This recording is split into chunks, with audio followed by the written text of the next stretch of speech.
చిత్తూరు జిల్లా సత్యవేడు ఎమ్మెల్యే కోనేటి ఆదిమూలం ఇక పిచ్చటూరులో ఆసక్తికర వ్యాఖ్యలు చేశారు. ఇక తన జీవితం ప్రజాసేవకే అంకితమన్నారు. పార్టీకి ఓటు వేయని వారు కూడా తనను విమర్శిస్తున్నారని మండిపడ్డారు.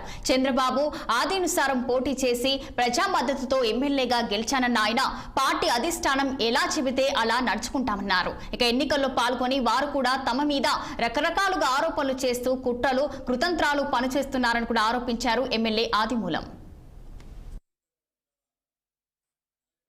ఎందుకు ఈ కుట్రలు చేస్తున్నారు, ఎందుకు ఇంత ఈ మోసం చేస్తున్నారు? మరి ఎవరు శంకరెడ్డి గారు నాకు చాలా సన్నిహితుడు, స్నేహితుడు, మిత్రుడు. మరి అతన్ని ప్రోగ్రామ్ కమిటీ కన్వీనర్ వేస్తే అది ఇన్ఛార్జ్ అని చెప్పి చేసుకుని దానికి కూడా నేను బాధపడలే. ఒక మంచి మిత్రుడుగా ఉంటే నీవు ఇతను ఎవరైతే ఏమలత అనే మనిషి తను ఓడగొట్టడం చూసిందో, ఎవరైతే హైదరాబాద్ నుంచి వచ్చినటువంటి రమేష్ ఉండడం వాళ్ళ మనుషులతో కలిసి ఇంకా ఇబ్బందులు పెడుతుంటే వాళ్ళని తీసుకుని మీటింగ్ జరిపిస్తున్నాడు. ఇది మంచిది కాదని చెప్పి మాత్రమే సమన్వయం చేశాను.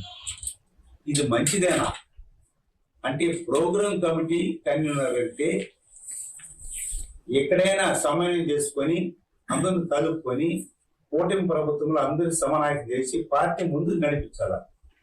ఎవరైతే తప్పు చేశారో, ఎవరైతే పార్టీ ద్రోహం చేశారో, ఎవరైతే కుట్ర చేశారో, ఎవరైతే వెన్నుపోటు పొడిచారో వీళ్ళందరూ కూడా మళ్ళా ఇలాంటి దుష్ప్రభం చేసుకుని ముందుకు సాగుతున్నారు. అంటే వీళ్ళు తెలుగుదేశంలైనా మరి మిత్రపక్షమైనా ఏ పక్షమైనా కూడా కానీ.